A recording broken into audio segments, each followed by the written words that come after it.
everyone, this is Mariah. Be sure to check out the exclusive offer mentioned at the end of this episode by going to clarionmagazine.ca/realtalk to get your 4-month free subscription of the Clarion. You'll find more details in the show notes below. We hope you enjoy the podcast.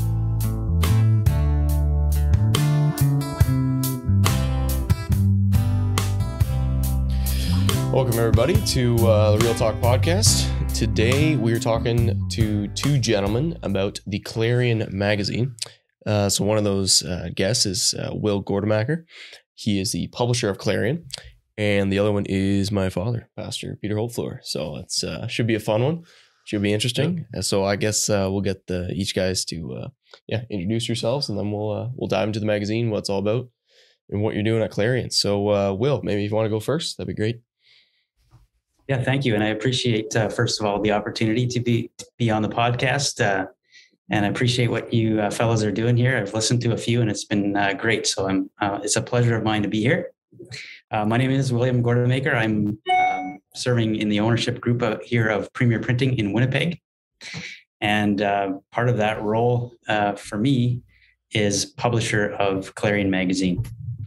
And so in terms of my real tasks, that will be kind of taking over after the editorial committee has done its work in providing content. We'll put the magazine together and we'll get it printed and published and distributed. And we also manage the administrative side, such as subscriptions and advertising. Nice. Oh, cool. So that's my role. Very cool. All right. And then, Dad, you've been involved for a number of years, but now you've taken on a new role there. So maybe tell folks what's going on there. Yeah, my role started about 10 or 11 years ago when Will's father was still living. As he passed away in, I forget the year, Will, sorry, 2014-ish? 2015. 2015, yeah. Wow. So, yeah, he passed away from cancer, if I remember correctly. And but in 2010, Will's father approached me to come on board as a contributing editor. So basically that meant contributing 4 or 5 editorials per year and being part of a 4 or 5 person committee. The numbers changed a little bit over the years. Trying to chart the editorial direction of the Clarion, and we would have a meeting. We still do have a meeting once per year where we would figure out where we're going as a magazine. Mm-hmm. And what we wanted to improve, etc.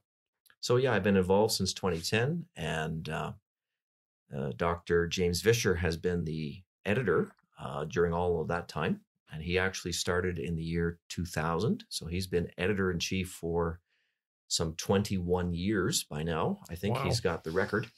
Yeah. I looked up some history. I think the next longest after him was Reverend Van Doren, going back to the 1960s, and he served for 16 years. Wow.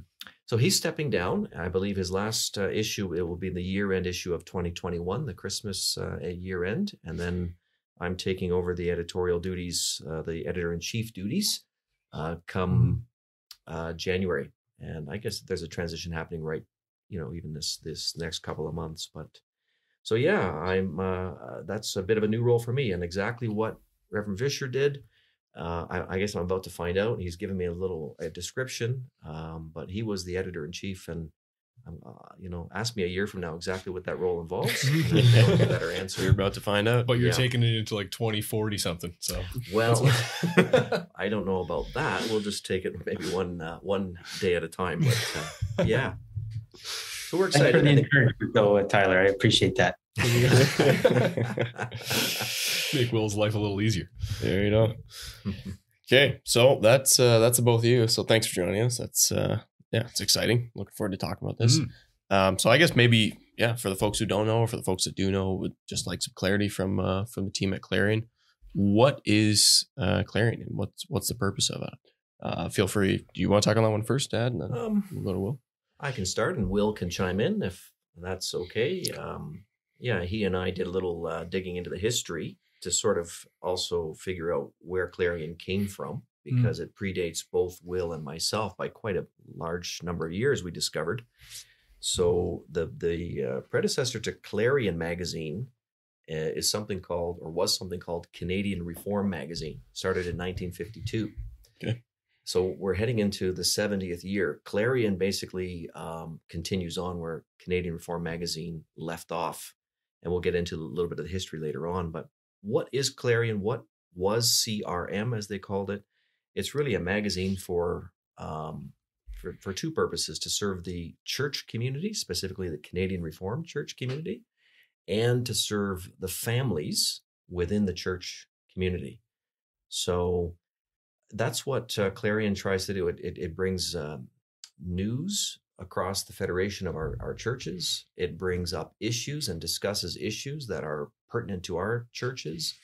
You'll find in it things like press releases pertaining to our churches, but topics that are written on that come out of church life. You know, in the early days, I know they wrote about unions, for example, union membership. We're going back to the 1950s and 60s. That was a big deal. Another issue was adoption, and exactly when would a baptized child be adopted. That was an issue in the 1950s, 60s. So as editors, contributing editors and writers, we try to suss out, okay, what are the issues of the day in the church community, and we write about them. We invite other people to write about them, but we really want to help our members and the families in our midst deal with issues that are on their plate. Yep.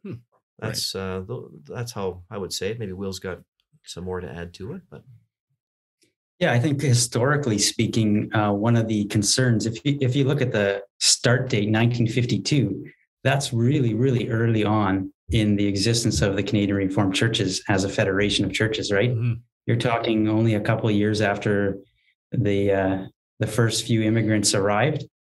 And there was a hunger at that time too, also by way of a magazine, to be together, to have unity, to talk about the things that are going on in the different areas of the country, which were back then quite distant. Now I can sit on a Zoom call with you out in Ontario, and it's really seamless, right? Back then, they're craving for the mail to come in, which wasn't exactly as fast as email, let's say, right? Just to hear what's going on with their kind of brothers and sisters out in the West or out in the East, right? So this was also a means to kind of unite everybody in the same conversation and to keep everyone up to date as to what's going on in the churches. Okay. Cool. And was Premier always involved in the publishing of it, or what's the history around the publishing side of it? Yeah, Premier was not. So Premier got involved officially in 1973. So that'd be roughly 20 years in. Before that, it was, I think, a joint effort of Reverend W. Loopstra and Mr. Case Auersloot, who did have some printing background. He was from Grimsby. Oh. And they took care of that under the name of Canadian Reformed Publishing House. So that was the first group, and that group dissolved when Premier Printing kind of came on board, took it over in 1973. Okay, interesting. So yeah, historically, I guess, so CRM, Canadian Reform Magazine, that was going for, you said, about 20 years there. So yes. Do you know what caused the rebrand there? And was it always in English, or did they start in Dutch or something like that? Or I brought along a sample. I don't know if the folks can see it on the video there, but so this is from our theological library. This is from I believe this one's from the 1960s. Yeah, 64. I don't know if you can see it kind of there. Hold up like so. Yeah. Yeah, so this is what it looked like in 1964, and it would have looked quite similarly in the 50s. I took this one along because it has something in it called the pink pages. You'll see it's literally pink, and this was apparently Reverend Loopstra's brainchild. This sort of stood out in the flow of the magazine, and it was meant to be church news, like congregational news, little bits and pieces from across the country. Oh. So when the CRM came into the family home, delivered, via the mail, folks that were interested in church news, congregational news across the country, they would flip open to the pink pages. It was kind of a thing. Oh, interesting. But you can also see, well, maybe you can't see, but it is written in Dutch. Most of the issues from the start up until the mid-'60s were in Dutch. And so it was really a magazine intended for the church community, Canadian Reformed Church community, right. most of which were very Dutch at the time. They even had worship services in Dutch up until, in certain places, into the 70s. And so the magazine, I think by the time Clarion got a hold of it in 73, by then it was English. And in fact, I have I've got the 1973 copy of Clarion here, also from our library. So this is the very first issue of Clarion magazine. So the rebranding was really not so much, we're charting a new direction, but it was, I think, a signal that Premier had taken over. But they came up with a name that was a bit more, I think, intending to reflect the content. The word Clarion, you can maybe see it on the masthead here. You see the trumpet, picture of a trumpeter. Yep. And actually 2 trumpeters, and then numbers 10, 1 through 10. So there's a note inside the very first issue of 1973 indicating that they chose the name Clarion as a reference to the sound of the trumpets that the Levites would blow, which is mentioned in Numbers 10. The Levites were called upon to blow the 2 silver trumpets on 2 special occasions. When the congregation was called to worship, so when Israel was called to worship, 2 silver trumpets would blow. And if the congregation of Israel was called to war, same sound. And they make comment on that in this 1973 issue. So this idea of a clarion call, a trumpet call to God's people to worship and be on guard against your spiritual enemies. And I think that still has a solid ring to this day. And I think Clarion does those things. It's something we talk about the spiritual warfare we're in as Christians in our world, in our country, and ourselves as Canadian Reformed churches. The devil's attacking us too. He's attacking Christians elsewhere, but we try to deal with the attacks that we experience in-house, the pressures that come to bear on us, and more generally the call to serve and worship the Lord that, well, really all Christians are called to do. So the articles in Clarion, they are meant first for the Canadian Reformed community, but we think they have an application beyond. So that's kind of how Clarion rolls. Oh, that's cool. Yeah, I don't know if anyone will know why that name was chosen, so that's pretty cool. Yeah, I see the logo hasn't changed a whole lot either since the 73 launch. So. Consistent brand. Yeah, there you go. Cool. So I'm curious, maybe a question for Will. When Premier Printing got involved originally, did they? I mean, this obviously isn't something that is a huge moneymaker for them. What was the strategy of Premier Printing, and why did they take this on from the previous publishers, and how has that gone over the years? Yeah, unfortunately, I was commenting the other day about this to Pastor Pete there that, I've actually lost that institutional history. In 1973, my father wasn't even in Winnipeg yet. He was out your way as a young student. And it was my grandfather in charge of Premier Printing. Jerry Kewick was his name. He just passed away at the beginning of last year, or this year it might have been. It's hard to remember now. But I don't know exactly what was going through his head, but I can speak, I think, to the way they generally approach these things. And my grandfather and my father after him they had a love for the churches and the health of the churches and the unity of the churches. And I think that's where the opportunity presented itself to my grandfather. I think Reverend Loopstra was maybe looking to pass the torch. And my grandfather said, "Hey, here I am. I have a print shop here in Winnipeg. I'm able to produce this thing, not just in terms of printing, but in putting it together. And if I can help, I'd like to." Right. So that was kind of the the way we've operated ever since, actually, as well. And, we're a fairly sizable organization here where we're geared for much, much more than just a magazine. Mm-hmm. And so Clarion is just a small part, and we have a little publishing arm as well. And these things they're never meant to be major profit drivers or anything like that. It was about using what we have to serve the churches, right? So that's roughly, what's that? A labor of love. Yeah, indeed. Yeah.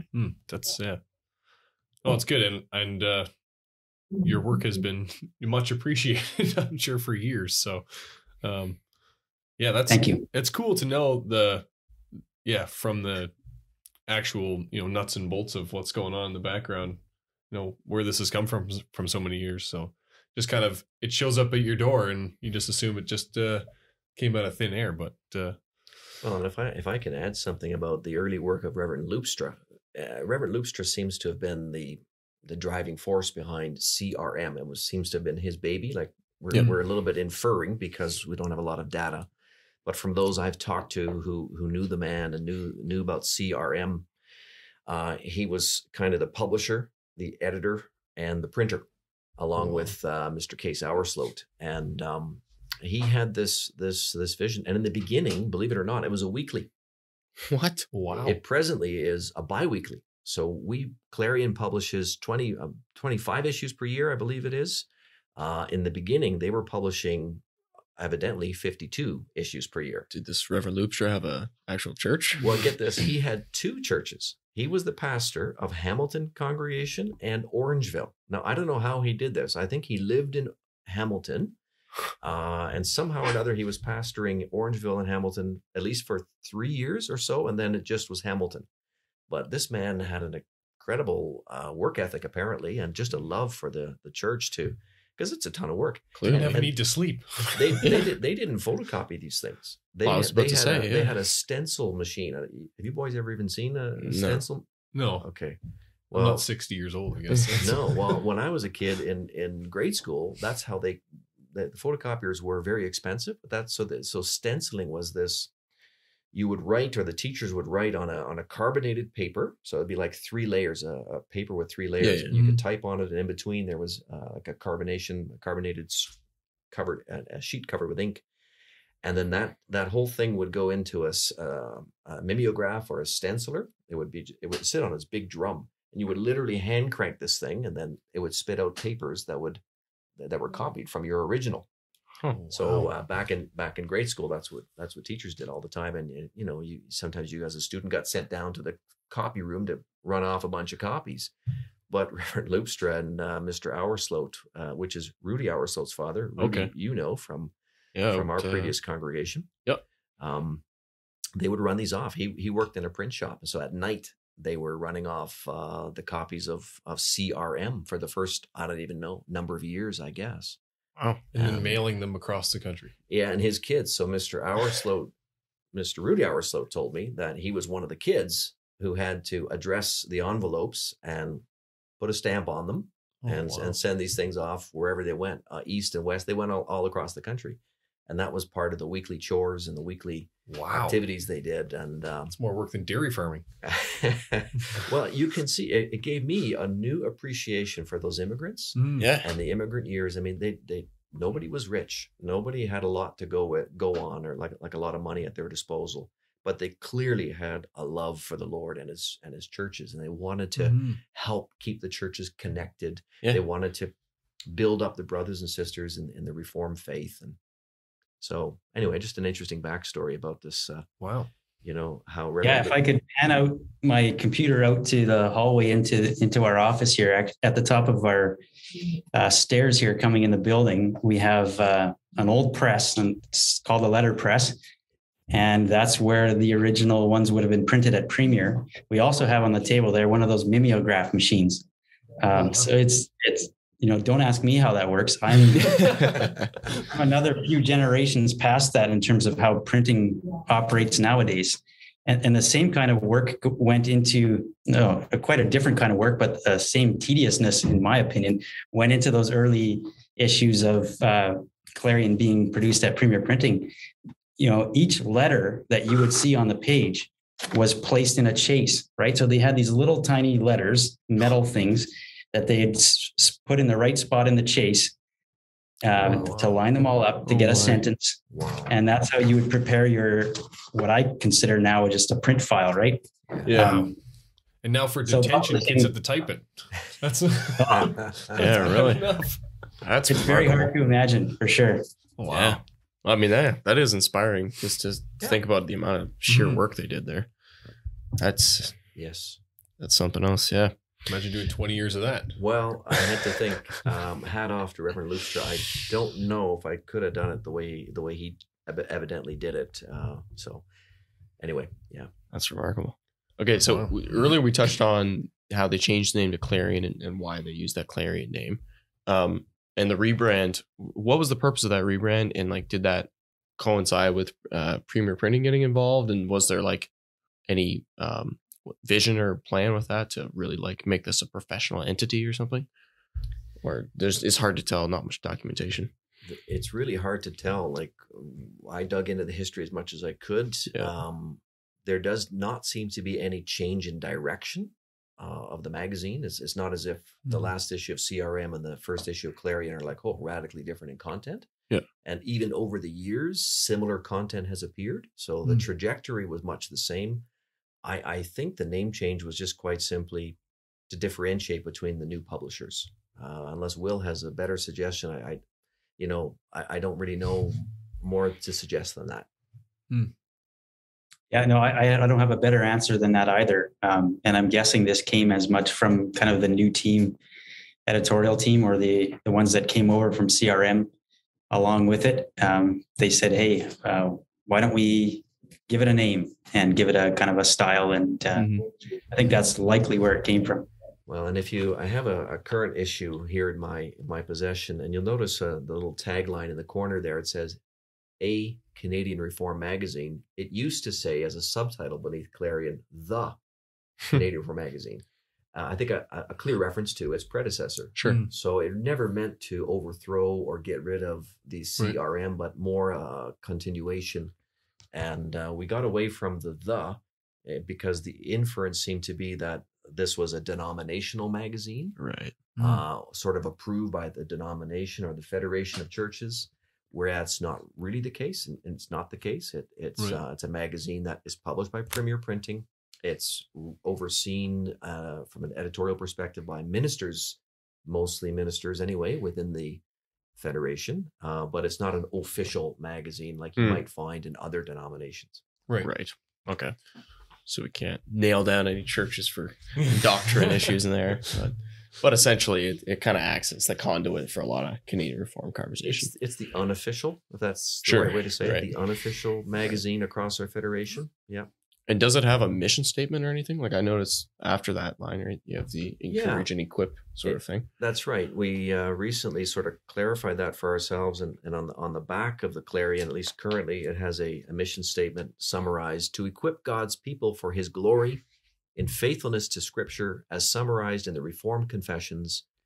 And then it lists a number of core values. We are confessionally reformed. We're loving in manner.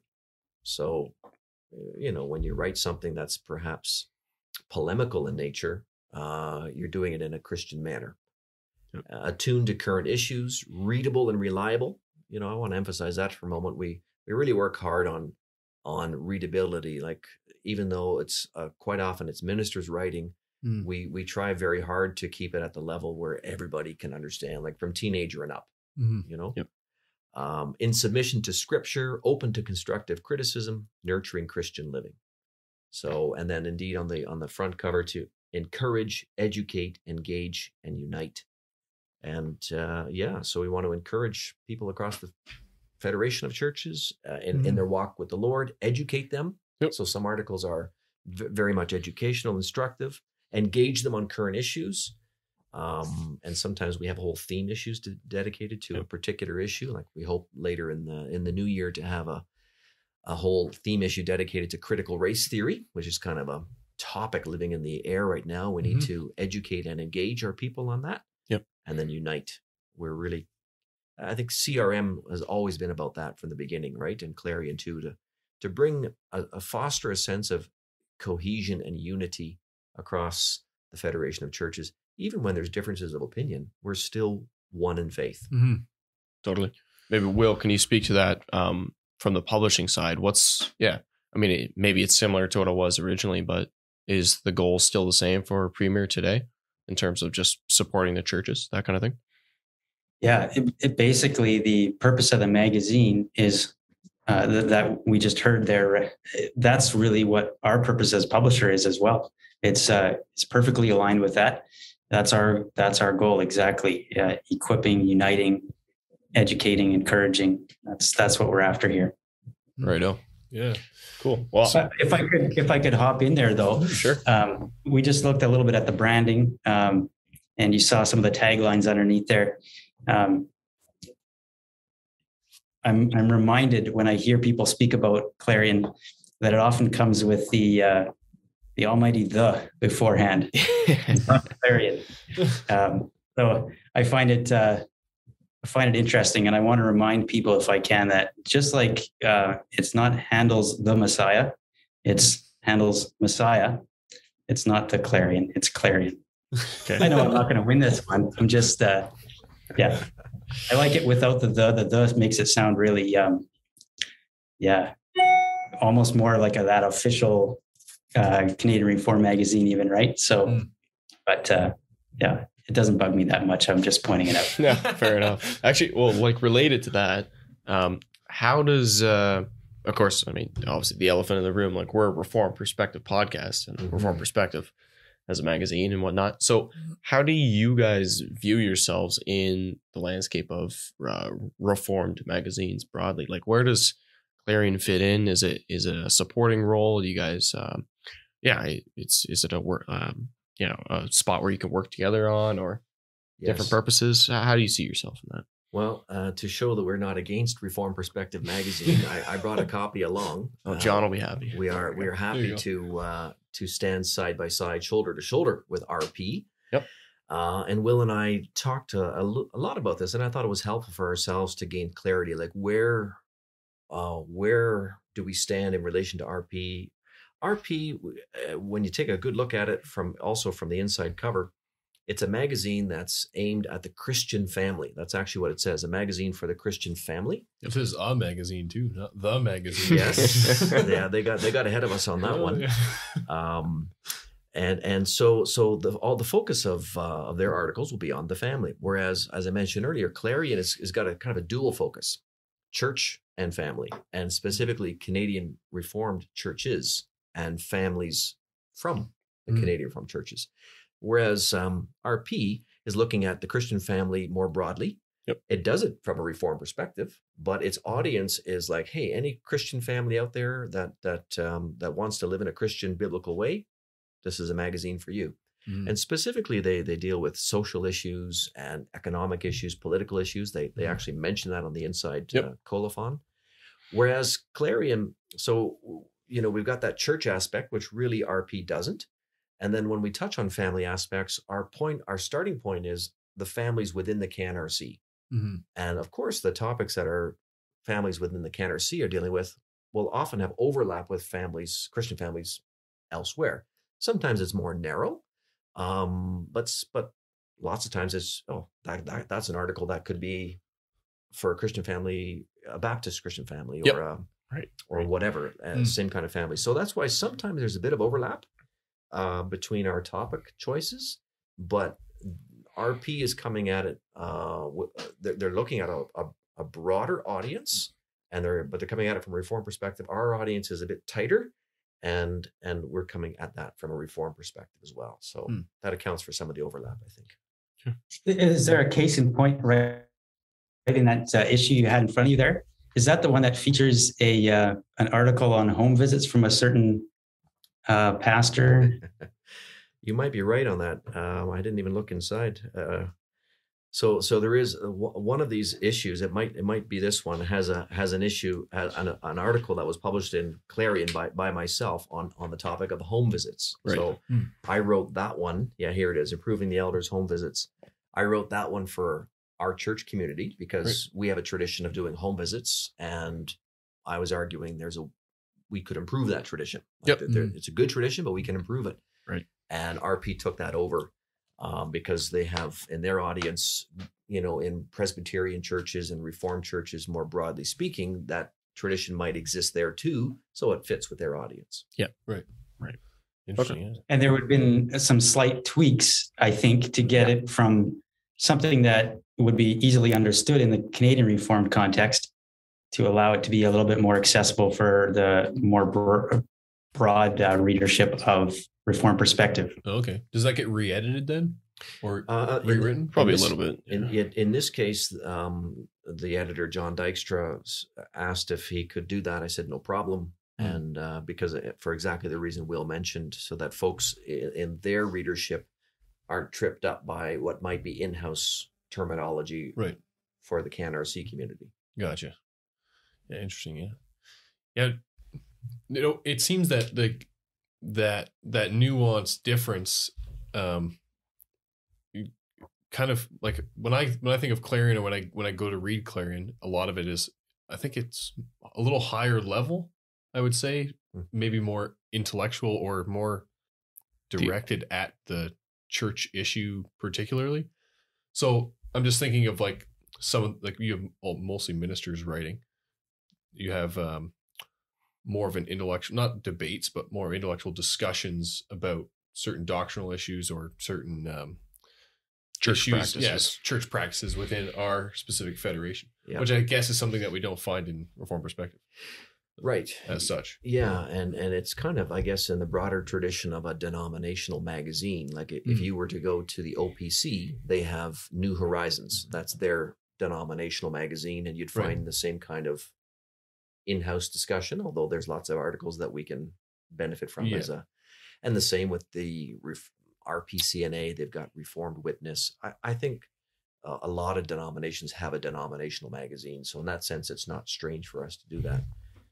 But I hope that our articles are not so, let's say, intellectual. Like I think we need to work on that as writers, that we even though the topics might be, let's say, adult topics, if that's the right way to say it, but because they pertain to all of church life, hopefully, we want to aim to bring it down to the level where everybody can understand. You should be able to pick up Clarion, as a 16-year-old, 15-year-old, and read an article and maybe not understand the issue because, okay, it's an adult issue, some of them, but you should be able to understand the terminology, the words, and the basic sense, the flow of the article. Yeah. What's the point? Yeah, and I think that's well done. I think that what I meant by intellectual, I guess, is more like it doesn't speak into somebody's life necessarily the same as it speaks into more of their church experience or something. Christian living, is that what you're thinking? Yeah, like it doesn't speak to, say, like a particular issue that they've tangible issue as opposed to they've been thinking about. Whereas Reformed perspective is a lot more, it's more of something that you read over a coffee and it's in the take weeds. It in. It'd be like how to raise your kids in the modern age. Something like that. Blah blah blah. Whatever. Right?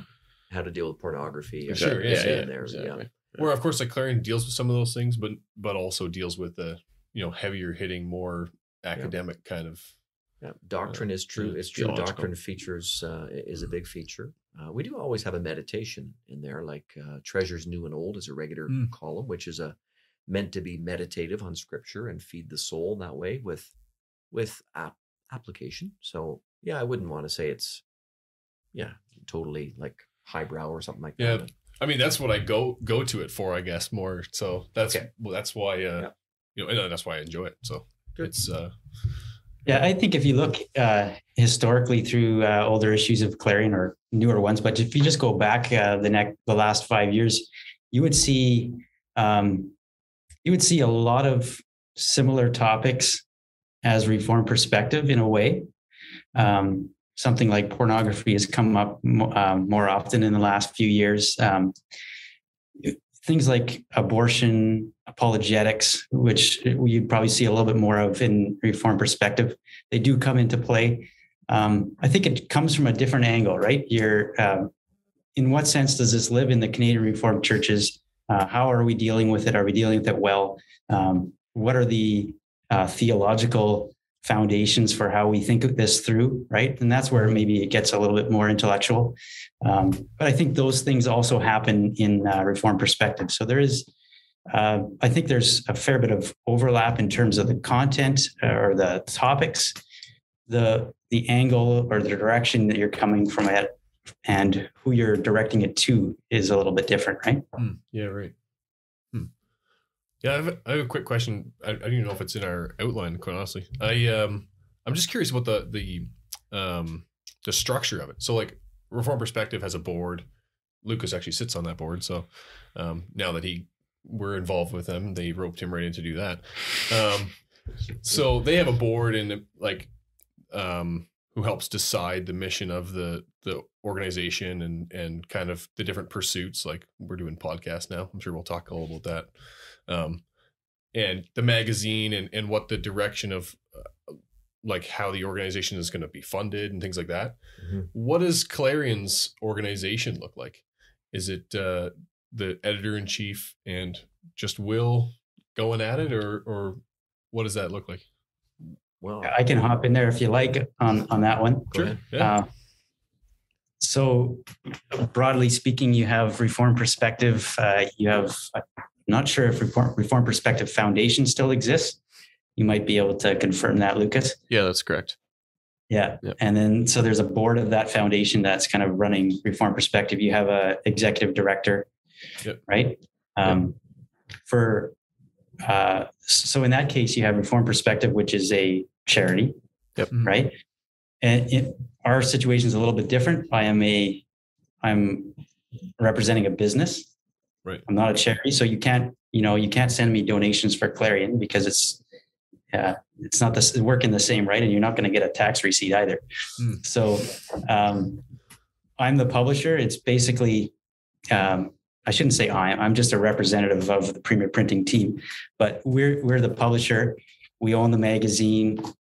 We kind of direct how it's being done. We engage the editorial committee. So I guess the buck stops here.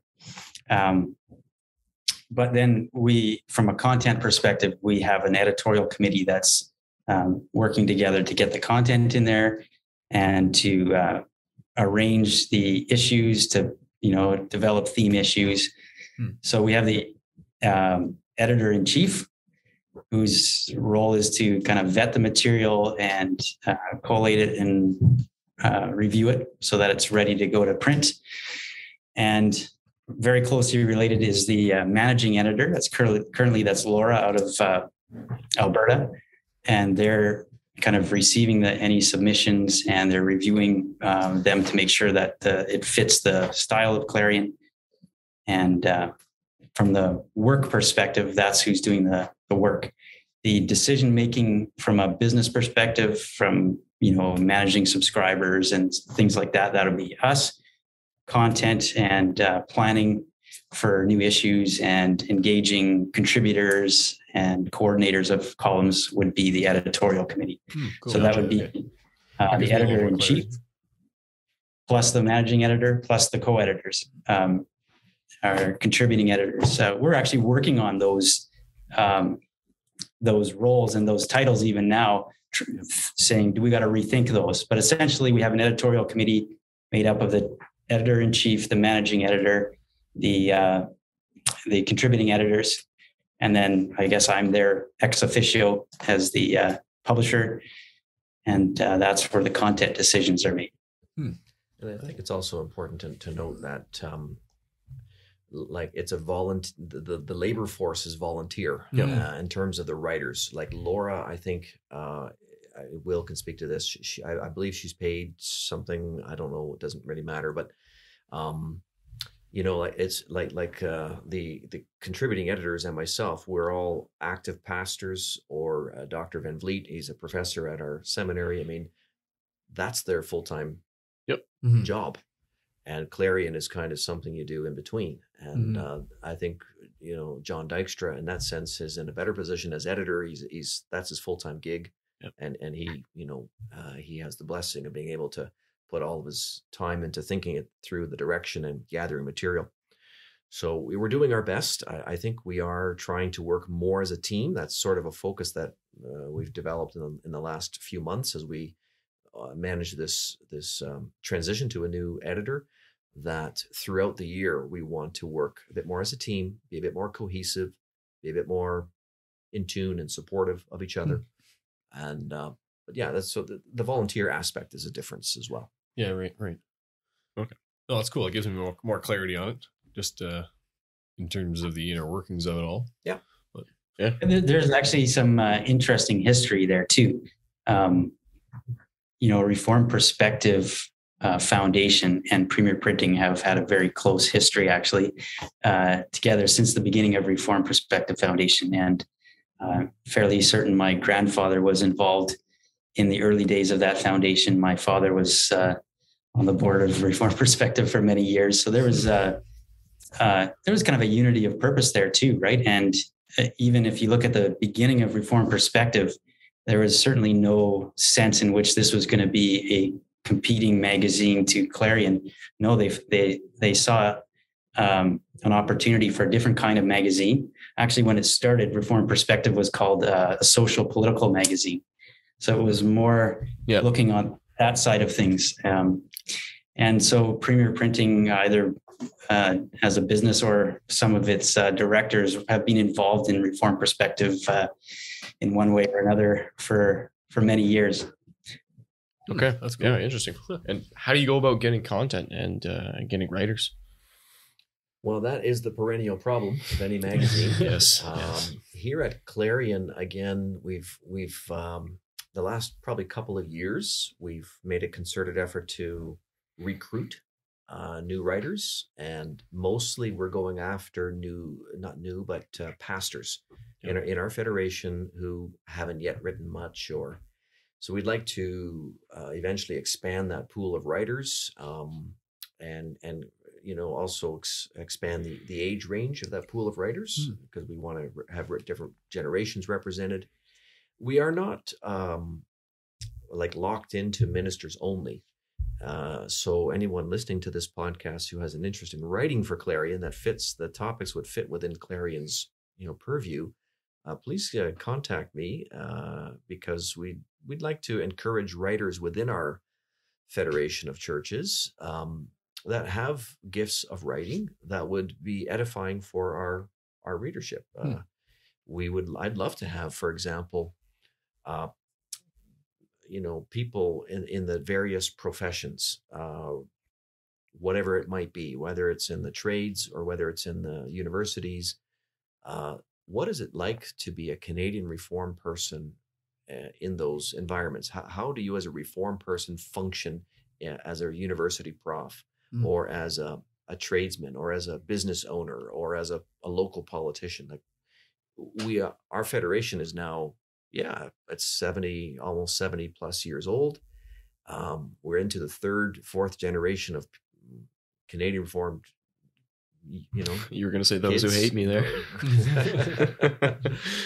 Growing up. And so, we like to hear from them, and they're settled, unlike the immigrants, like your generation, right? You guys grew up here, and those after you, Lord willing, will grow up here. You're integrated into Canadian society, yet you're Reformed, you're Canadian Reformed. How is it in the commercial door business? How do you do that? And what are the specific challenges? These are just an example. But we could write about that. Yeah, the doors are open. Definitely send me something. Yeah. But Tyler so even though we've got a lot of pastors writing, I don't want anyone to think, oh, it's only limited to pastors. No, we are welcome. We like to see others, but it's hard to know where they are. They're kind of, I think, to me at the moment, they're hidden talents. I'd like to see them come out of the woodwork, and so interesting. Is there? Sorry, Will, did you want to say something? Sorry. Yeah, no, I guess I would also point out some of the longer running columns that we have in Clarion as well. Take something like Ray of Sunshine. That's coordinated by a non-pastor. And it's an interesting view into how this is a Canadian Reformed magazine. Ray of Sunshine puts a bit of the spotlight, if you will, on some of our special needs brothers and sisters, and makes them remembered in the Federation. I know my aunt was she was deaf and she had some other challenges, and her name would show up in Clarion, and she would get letters on her birthday, right?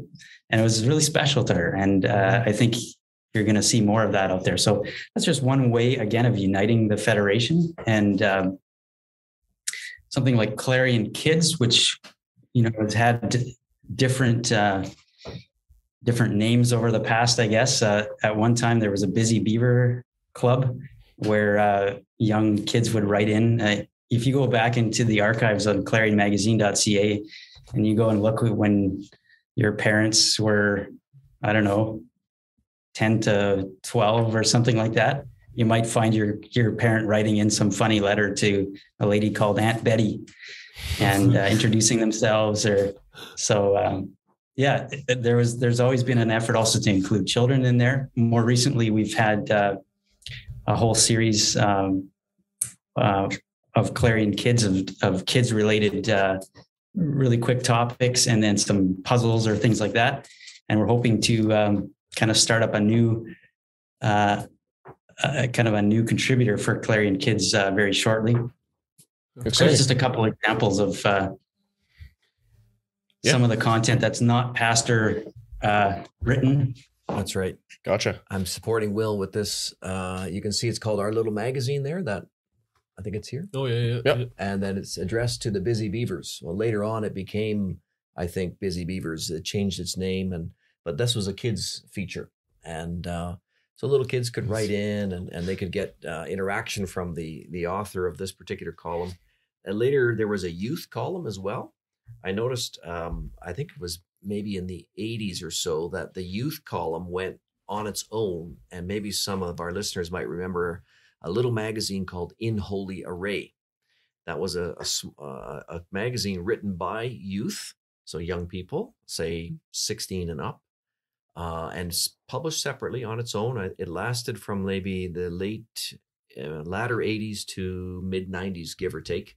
And then it kind of folded. It was hard to keep it going, but it launched, if I understand it correctly, there were youth columns in Clarion at one point for that age group.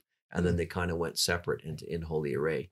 So I'd be interested in bringing something like that back, since In Holy Array did eventually fold. We'd like to see the youth. So again, if there are some 17, 18, 19-year-olds out there who are into writing and energetic, drop me a line and let's see if we can make it happen. Cool. Interesting. Is there? Sorry. Go ahead. We keep running them crossing wires here. Go ahead, Will. Yeah, I was just thinking of another column that's kind of shown up in the magazine quite from the start. And again, this kind of from this Canadian Reform perspective, we tend to have our own Canadian Reform schools, right? So a lot of the conversation you had with Jason Heemskirk, those kinds of conversations have been happening in the pages of magazine for almost right from the beginning, right? So it's a kind of a really Canadian Reform thing, especially you start talking about, our schools. That kind of conversation doesn't happen as easily or the same way in a magazine with a broader focus, right? Yeah. So Reform perspective, can you really talk about how we do our Canadian Reform schools? Well, you can from a general perspective, but you can have a different kind of conversation, and more of an intramural conversation in a magazine like Clarion, right? Right, exactly. Right. Yeah. No, I was going to ask though, is there, so with RP, there'll be like John, the editor, will write from an editor's perspective. Do you have editorials in the Clarion, or how does that go exactly? We're actually bringing them back. So historically, Clarion's had a mixture of, if you go way back, and I did take the time to do that, there was, I think in the beginning, just an opening article. They didn't really have a special name. Later, under Dr. Faber's leadership, he was editor in the late 70s, early 80s, I recall. Then he was very focused on writing editorials, and then we kept that. I think Clarion kept that right up until probably the mid 20-teens.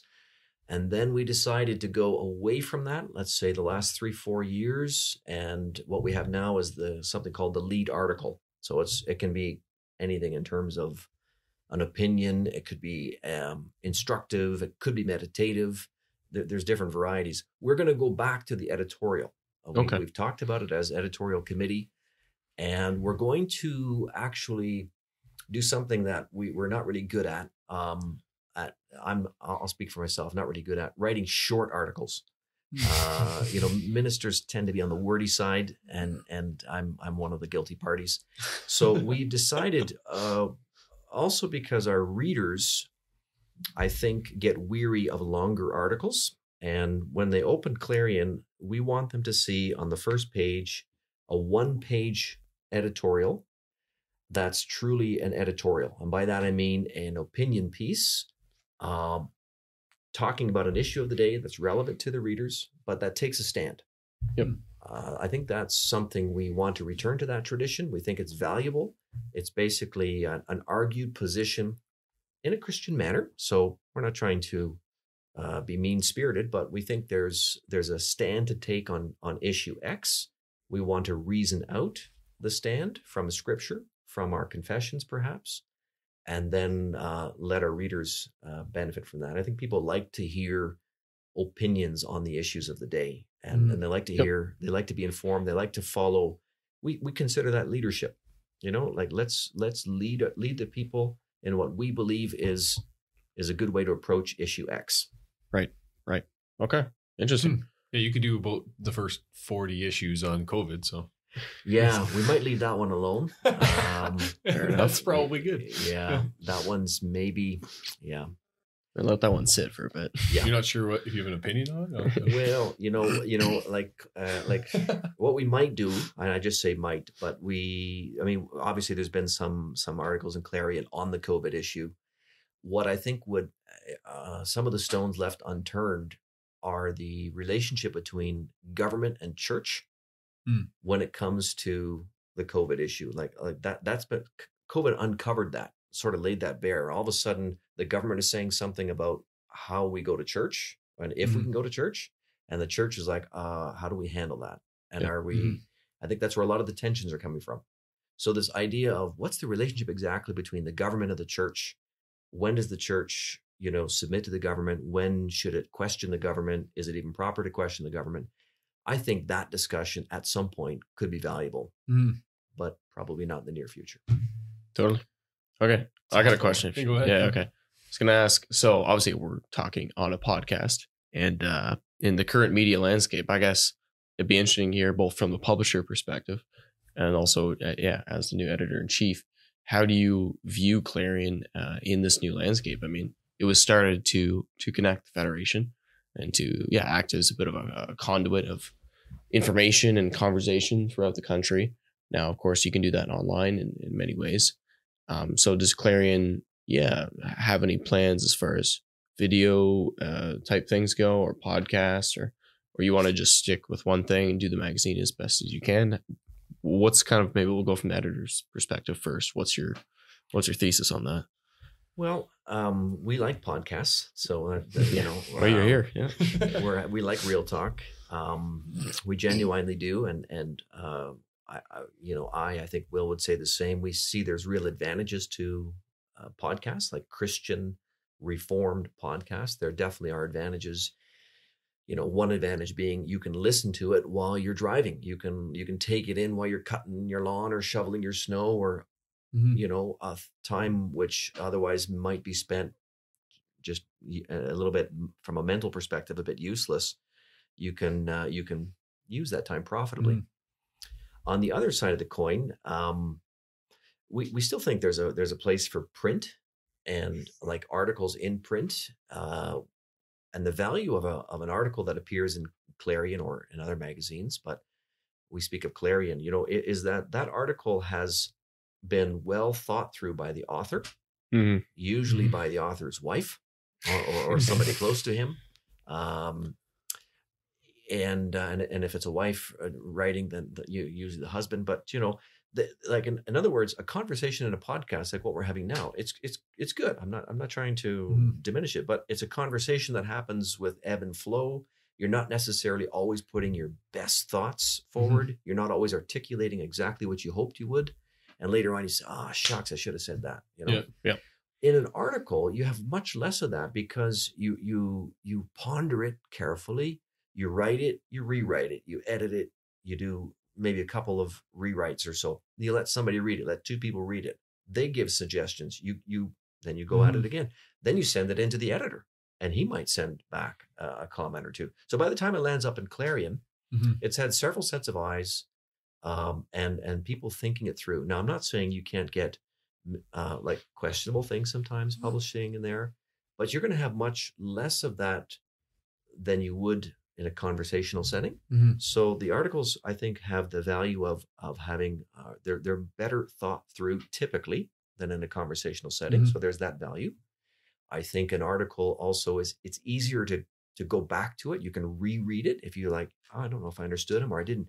In a podcast, you can pause the podcast, but if you're like a day later and say, you know what, yeah, I remember he said something really cool in the middle of that podcast. You're like, oh, I can't find that back again, or it's harder to find it back again. Yeah, it's easier in an article just to flip over and here, and then you can show somebody, right? True. Although I will say on that point, we have started to timestamp our podcast on YouTube. So if you look at it on YouTube, there's sections. Okay. And they should also be in the show notes of our podcast. We can definitely make that happen if it hasn't happened yet. So you go to the description, there's little sections. So. Which is great. So and again, I think podcast and articles can complement each other, just like video, podcasts, and articles all play a role. Another nice thing about Clarion is, or about magazines in general, is that they're physical and they lie around, right? So if you come to my house, you would see Clarion lying on the coffee table. If you were to come in, you might just pick it up and glance at it. You might, when you're done with Clarion, pass it to a neighbor. Podcast can be passed on, but there's something about the physicality of it that just lends itself to just sharing around. Yeah. So maybe Will has more to say, but those are some ideas that I think are still make a written product worthwhile. Yeah, I look at just from my own business here. I'm not really in the book publishing business in a very big way. We do publish a few, but I'm quite aware in the industry itself. It's interesting to me that printed books, which were supposed to kind of dive off after a while in favor of ebooks and in favor of Audible, they're just raging right now. Printed books just keep climbing. We've got a very large book printer in our backyard here, and they can't keep up almost, right? So there is something about the printed word that is enjoyable to people. I would suggest that if you're using a podcast while you're working out, let's say, it doesn't allow for the same kind of really focused and calm comprehension a lot of times. And I think that's what people find from reading. If I get the proof of Clarion, kind of the last check before it goes out, I'm more liable to catch any issues if I print it out and I have it physically in front of me. Something about having it up on the screen there right in front of me is not the same. There's somehow the way the brain works. I can take it in a lot more thoroughly, I guess. So there is something going on. There's all kinds of interesting studies around that. But yeah, it's a different way of taking in content. Podcasts is really engaging in a conversational sense. You can get through a lot of interesting material, and it's fun to hear people's voices and inflection and all that, right? When you got a written argument, it allows you to really focus on it, and that author's putting all that, let's say intonation or inflection in the voices is putting it right into words, and it allows you to really parse things in a different kind of way, right? So they each have their uses, and we are tied to the written word. That's what we're doing. That's what we're doing for the near future, for sure. Definitely. It's a good point too. John Dykstra brought this up to me the other day, like just from a censorship perspective, like when you're publishing online, there's always that, especially nowadays, that cloud hanging over. Right. But if you publish, as a printer, and especially with you guys, you're, an independent business, and you don't really have to worry about that too much. So It's a nice benefit. You don't get censored, you mean? Exactly. You're not going to get your article pulled from Facebook, or Amazon Web Services won't take you down or something. Well, we would get demonetized so fast if we had enough views on YouTube. So yeah, exactly. We're getting there. We're getting there. We're not getting monetized. We're close, actually. It's it's interesting. Like I enjoy, like, I mean, we've obviously thought about this issue because we're doing the podcast and we're not doing a magazine, but to your point, I like that you can kind of, the conversation that in a podcast kind of stays on not a surface level, but it definitely is a little less thought through everything. And we try to kind of poke and prod and try to get some of those little, like, things that haven't really been thought through completely, out of our guests. So that's kind of what we're, the benefit of doing it our way. So, or the podcast way, but totally. You guys will come back after a podcast and say, okay, well, you kind of like, you reflect on how that podcast went. What were the key points that came out of it? Right. So you're kind of working with that limitation of the live podcast by coming back to it after some time of thinking and reflecting and saying, okay, what did we think of that podcast? What are our key takeaways? What did we not get clear? And so you're doing some of that same kind of work by having that extra podcast afterwards to think about it. Right? And there's different ways to do it too. Like we do the conversational way, which I think is, like you say, Will, like I think it's, if it's done well, it's usually fairly engaging, and there's a certain, a certain goodness to it, but you can do more prepared style stuff too. Professional and like piece it together and whatnot, which is, maybe whatever, we'll see where Clarion goes, but there could be an avenue for something like that as well. Or interviewing, different authors you have in or whatnot. But it all complements, it all works together, right? Yeah, cool. All right. Interesting to see that, just like we said, that you're going to see similar content maybe from a different perspective in Reform Perspective and Clarion. Some of your guests that have been featured in Clarion as well, right? Or in Reform Perspective. So there's this overlap, and I think the variety is good, right? People can get that content in a way that works for them, and maybe from a different perspective. Maybe it's easier for them to hear about infertility or infant loss from a person rather than reading cold words on a paper. Maybe that's how someone feels. Maybe they'd rather just take the time to digest it, right? So it really depends on how you're going to interact with it, or how you want to interact with it. Yeah. Interesting. Yeah. I'm interested. Every once in a while we have, there's people, I guess, writing articles back and forth or interacting with an article that was written. And that sometimes goes back and forth in different issues of Clarion. To have them sit across the table, I always wonder what that would look like. So you have the really thought out, you're saying, their wife's thinking it out, and then, someone else.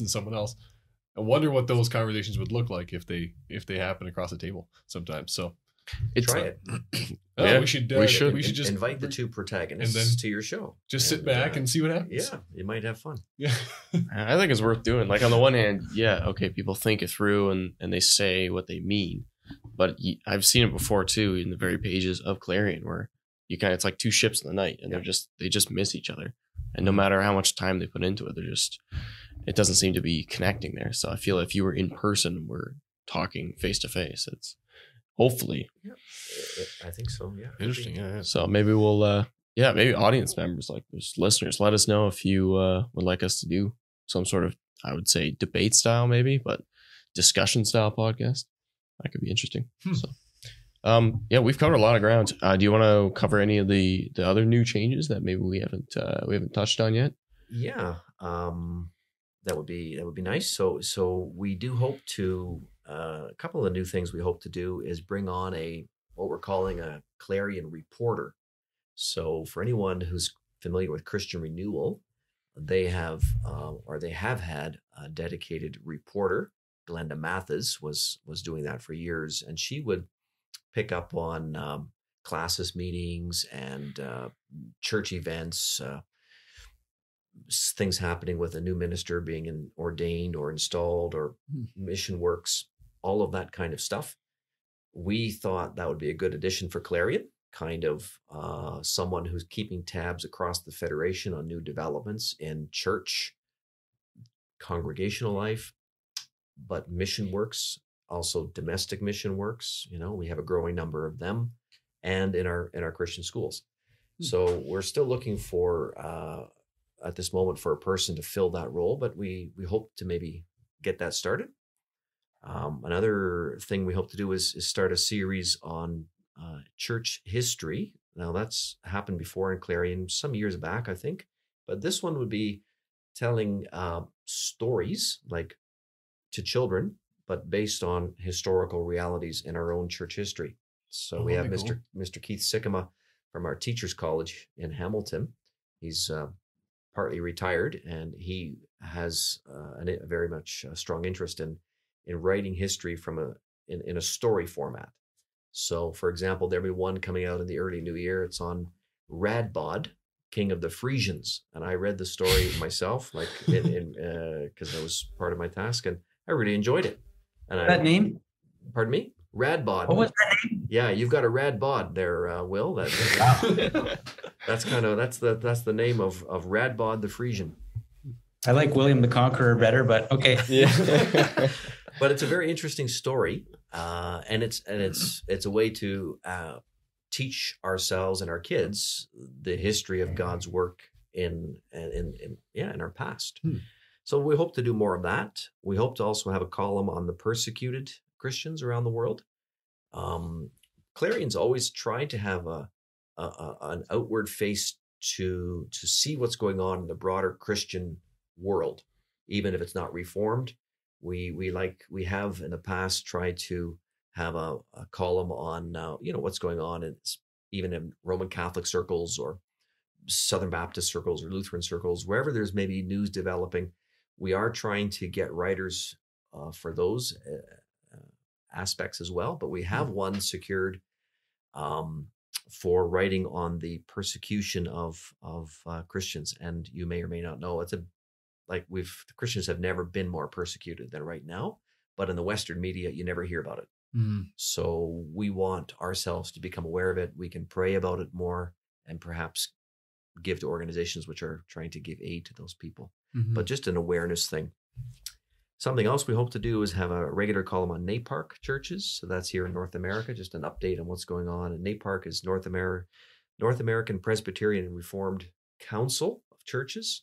Okay. So there's about, I believe it's 13, possibly a few more by now, but at least 13 confessionally reformed Presbyterian and Reformed church bodies here in North America. And we hope to have someone write on that on a regular basis. We also hope to have a regular column on podcasts written by Luke. Yes, that's true. Oh yeah, they roped you into that. It did, yeah. Saying yes to a lot of things lately. It's handy when your dad's the editor of Clarion, Correct, yeah. So stay tuned for that. That'll be a lot of fun. Kind of just a little update on just a recommendation. Well, and that's part of what we want to do at Clarion. Like, we're always trying to figure out, okay, what would benefit our readers? Like, we want to publish Clarion. We want to write articles and contributions that are helpful for the readers. Like, if it's not helpful, what am I doing? This is all volunteer. It's extra. Like, in that sense, if it's not serving a purpose, then I'll just go home, right, and hang up my pen, because it takes a lot of effort, to be quite honest. But if it's helping people, and then we ask ourselves, what can it do? What can we do to help people? And a review on podcasts, an introduction to various podcasts that hopefully you'll discover, or a bunch already that are useful for our readers, right? So cross-pollinate that way. Oh, cool. Yeah. And nice. And then, like I said earlier, we hope to get more pastors writing. So broaden that pool of pastors writing, so that more and more of our churches see their own pastors in there, and it has that feel again, like this is our magazine, even though it's not an official Federation magazine, but Clarion feels like this is us. Fosters a sense of community. Family feel to it across the Federation. Cool. Yeah, that's a lot of new stuff. Ambitious goals for a new editor. We're trying. It's not going to be done overnight, but Lord willing, we hope to get there and refresh a bit. Do you have anything you want to add, Will? I got maybe one question left. I think maybe one thing that didn't quite get touched on as fully at this stage as it was earlier, just trying to invite some of that conversation from, submissions from people that may not have written previously, or maybe assumed that you had to have the MDiv behind your name to contribute. We hope to be a little bit more, I think, deliberate about inviting submissions and inviting letters to the editor. Cool. Oh, yeah, cool. Yeah, well, I'm writing in there, so they'll let anybody in. So well, and on the score of letters to the editor, we've taken we sort of revised our approach there too a little bit. Because our editorials are only going to be 800 words, we're also limiting letters to the editor to 300 words, so a little shorter. And we're not planning to have responses to the letters unless it's judged as really required, like there's something in there that needs an answer. But so if somebody reads an article and they have their own opinion about that, whether it's in agreement or against, or they've got an additional thought, they can write a little 300-word letter, and as long as it meets the basic requirements of being spoken and written in a Christian manner, we'll put it in the next issue, and just let people have their reactions. We want people to be free to respond, and if sometimes there's an issue that's a bit more complex and requires a longer response than 300 words, we're open to publishing a longer response as a separate kind of a readers forum piece. But we want readers to feel like they're being heard without necessarily being critiqued back for their comments. Right. Yep. So we're trying to find that balance. Our hope is that people will feel free to write in, and without the concern that they're going to necessarily get a critique back. I think some people have expressed the concern, because we've had the habit of, if a letter comes in, then the original author would write kind of a rebuttal, which I think for years worked okay. But I guess some people have taken that as that they feel that rebuttal is kind of heavy-handed. Like just let the reader's response be what it is. And we thought, okay, let's do that. We don't want to be heavy-handed. That's not the idea. But we're also going to shorten up those letters, so it's just a give a quick response. And again, we encourage readers, and even kids, like if you see something on the Clarion kids page and you want to say something to the dear editor about what you've seen in the kids page, by all means. Sure. And now you've met the editor for all our listeners. Yeah, sure. And, exactly. Kind man who will publish your things. So there we go. Not that scary, right, kids? Exactly. Yeah. Speaking of kids, so maybe you want to speak to people who are, like younger folks, whatever, like starting their lives and moving out, and what's, why should they have a subscription to Clarion and have it in their home? I happily speak to that, and I think will have something to say on that too. But Clarion, like if you're a member in a Canadian Reformed church, there's no other magazine that will give you what's going on across the Federation of Churches. So if you think of your local congregation as a church family, which it is, I think it's fair to think of the whole Federation as a family. Perhaps we're not used to thinking of it that way, but I think it would be good to think of it that way. So we have brothers and sisters, across many provinces, and we're in a federation together. We have a church order, which we've agreed to do church life together. So to understand what brothers and sisters in the West are thinking or in the East are thinking, you can't get that anywhere pretty well except Clarion. You can pick up press releases now on our CanRC website, which is good. But in terms of commentary and interaction and thoughtfulness about what's going on inside our federation, our larger church family, you really can't get it anywhere than in Clarion. So for our young people, I would say, come on, stay connected with us. It's not difficult reading. It's not expensive. There's even a deal to be had. Will's going to tell us about that in a minute. And, about the issues that come up in family life, the issues that we write about, we have in mind Canadian Reformed family situations or individual situations. So when we write, you're the audience we're writing for. Whether you're a young adult or a middle-aged adult, whether you're married or single, we are trying to think of you. And we're open to topic suggestions as well. So by all means, consider this, quote unquote, your magazine. And we'd love to see it as a partnership where we're trying to help younger members. And I think the younger members will, if they give it a chance, we'll see that it's a benefit to them. Okay. I think so. Yeah, Will? Yeah. And, I look at it, if I think of how my grandfather and my father approached the magazine, they had a love for the churches, right? And the churches are, the future of the churches is the young people today, right? I'm probably a little between kind of our editor and our podcast host in age, but you're not a young person for very long before. I think I thought I heard in one of the podcasts, Tyler, you're an office bearer, right? So you have a you have a lot of a lot on your plate there, and you've got to do your part in the federation. Maybe you're a young mom, and you've got kids, and you want to start thinking about how to think about schooling, for instance, or how to think about parenting, and understanding how that plays out in your church family and what's going to be your kids' church family. What's the future of church for our kids, right? What will the church look like in 25 years? And is the direction we're going on good?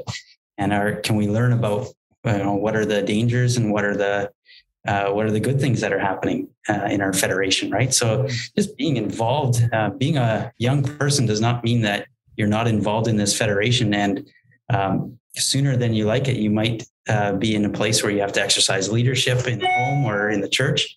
And I think it's a good preparation. Yeah, for sure. Definitely. Yeah.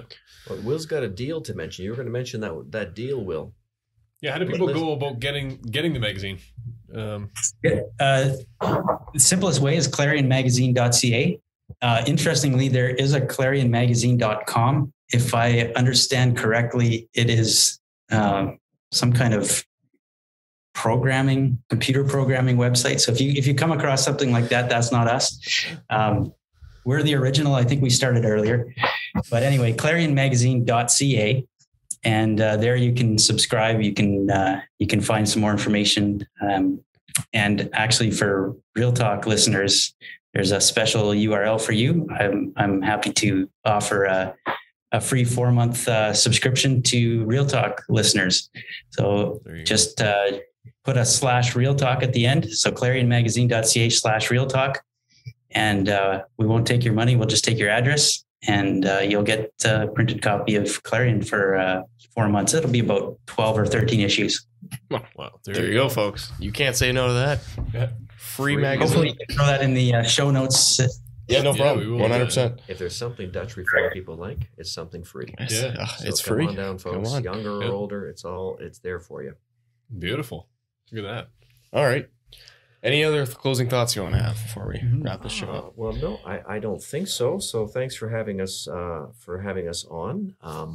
I think we've sort of covered all our bases as far as I can tell. And I think so. Yeah. Will, any other last thoughts there?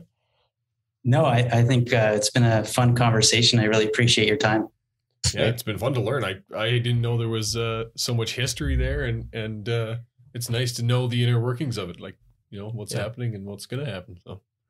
Yeah, and frankly, this podcast kind of forced us to do some digging, and we ourselves learned some interesting things along the way. Yes. So there is a lot of really interesting history there. Yeah. There you go. Podcast and magazine working together. There you go. Beautiful. So we have podcast in the magazine. There you go. Yeah, exactly. So cool. Well, thanks for listening, folks. We appreciate your time, and catch you next time. Keep having real talk. Cheers.